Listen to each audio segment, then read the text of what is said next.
It was the festival of spring. From the wintry shades of narrow lanes and alleys emerged a gaily clad humanity. Some walked, some rode on horses, others sat being carried in bamboo and bullock carts. One little boy ran between his father's legs, brimming over with life and laughter. "Come, child, come," called his parents as he lagged behind, fascinated by the toys in the shops that lined the way. He hurried towards his parents, his feet obedient to their call, his eyes still lingering on the receding toys. As he came to where they had stopped to wait for him, he could not suppress the desire of his heart, even though he well knew the cold stare of refusal in their eyes. "I want that toy," he pleaded. His father looked at him red-eyed, in his familiar tyrant's way. His mother, melted by the free spirit of the day, was tender and giving. Her finger to hold, she said, "Look, child, what is before you?" It was a flowering mustard field, pale like melting gold as it swept across miles and miles of even land. A group of dragonflies were bustling about on gaudy purple wings, intercepting the flight of a lone black bee or butterfly in search of sweetness from the flowers. The child followed them in the air with his gaze, till one of them would still its wings and rest, and he would try to catch it. But it would go fluttering, flapping up into the air when he had almost caught it in his hands. Then his mother gave a cautionary call, "Come, child, come onto the footpath."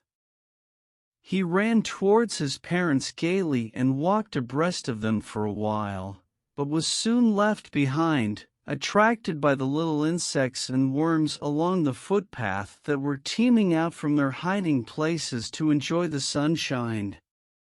"Come, child, come," his parents called from the shade of a grove, where they had seated themselves on the edge of a well. He ran towards them, and a shower of young flowers fell upon the child as he entered the grove. Forgetting his parents, he began to gather the raining petals in his hands, but he heard the cooing of doves and ran towards his parents, shouting, "The dove, the dove!" The raining petals dropped from his forgotten hands. "Come, child, come," they called to the child, who had now gone running in wild capers round the banyan tree. And gathering him up, they took the narrow winding footpath which led to the fair. As they neared the village, the child could see many other footpaths, full of throngs converging to the whirlpool of the fair, and felt at once repelled and fascinated by the confusion of the world he was entering. A sweetmeat seller hawked gulab jamun, rasgulla, barfi, jalebi at the corner of the entrance, and a crowd pressed round his counter. At the foot of an architecture of many-colored sweets, decorated with leaves of silver and gold, the child stared open-eyed, and his mouth watered for the barfi. That was his favorite sweet. "I want that barfi," he slowly murmured. But he half knew, as he begged, that his plea would not be heeded because his parents would say he was greedy. So without waiting for an answer, he moved on. A flower seller hawked a garland of marigolds, a garland of roses. The child seemed irresistibly drawn. He went towards the basket where the flowers lay heaped and half murmured, "I want that garland." But he well knew his parents would refuse to buy him those flowers because they would say that they were cheap. So without waiting for an answer, he moved on. A man stood holding a pole with yellow, red, green, and purple balloons flying from it. The child was simply carried away by the rainbow glory of their silken colors, and he was filled with an overwhelming desire to possess them all. He walked on farther.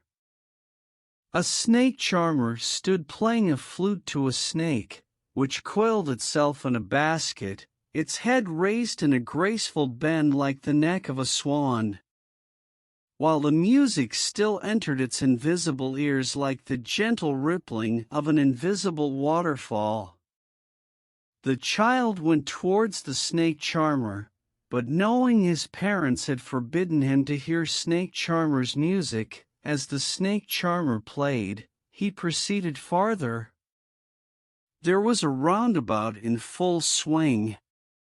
Men, women, and children, carried away in a whirling motion, shrieked and cried with dizzy laughter. The child watched them intently, and then he made a bold request. "I want to go on the roundabout, please, father, mother." There was no reply. He turned to look at his parents. They were not there. Ahead of him, he turned to look on either side. They were not there. He looked behind.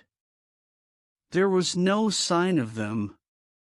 A full, deep cry rose within his dry throat, and with a sudden jerk of his body, he ran from where he stood, crying in real fear, "Mother, father." Tears rolled down from his eyes, hot and fierce. His flushed face was convulsed with fear. Panic-stricken, he ran to one side first, then to the other, hither and thither in all directions, not knowing where to go. "Mother, father," he wailed.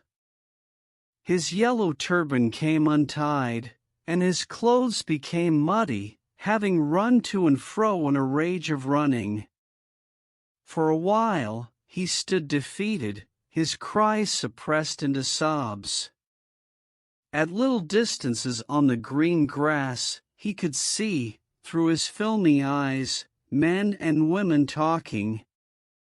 He tried to look intently among the patches of bright yellow clothes, but there was no sign of his father and mother among these people who seemed to laugh and talk just for the sake of laughing and talking. He ran quickly again, this time to a shrine, to which people seemed to be crowding. Every little inch of space here was congested with men. But he ran through people's legs, his little sobs lingering, "Mother, father." Near the entrance to the temple, however, the crowd became very thick. Men jostled each other, heavy men with flashing murderous eyes and hefty shoulders. The poor child struggled to thrust his way between their feet, but knocked to and fro by the brutal movements, he might have been trampled underfoot had he not shrieked at the highest pitch of his voice, "Father, mother." A man in the surging crowd heard his cry, and stooping with great difficulty, lifted him up in his arms. "How did you get here, child?" "Whose baby are you?" the man asked as he steered clear of the mass. The child wept more bitterly than ever now, and only cried, "I want my mother, I want my father." The man tried to soothe him by taking him to the roundabout. "Will you have a ride on the horse?" he gently asked as he approached the ring. The child's throat tore into 1,000 shrill sobs, and he only shouted, "I want my mother, I want my father." The man headed towards the place where the snake charmer still played on the flute to the swaying cobra. "Listen to that nice music, child," he pleaded. But the child shut his ears with his fingers and shouted his double-pitched strain, "I want my mother, I want my father." The man took him near the balloons, thinking the bright colors of the balloons would distract the child's attention and quieten him. "Would you like a rainbow-colored balloon?" he persuasively asked. The child turned his eyes from the flying balloons and just sobbed, "No, no, no." The man, still trying to make the child happy, bore him to the gate where the flower seller sat. "Look, can you smell those nice flowers, child? Would you like a garland to put round your neck?" The child turned his nose away from the basket and reiterated his sobs, "I just want my mother and father." Thinking to humor his disconsolate charge by a gift of sweets, the man took him to the counter of the sweet shop. "What sweets would you like, child?" he asked. The child turned his face from the sweet shop and only sobbed, "I want my mother, I want my father."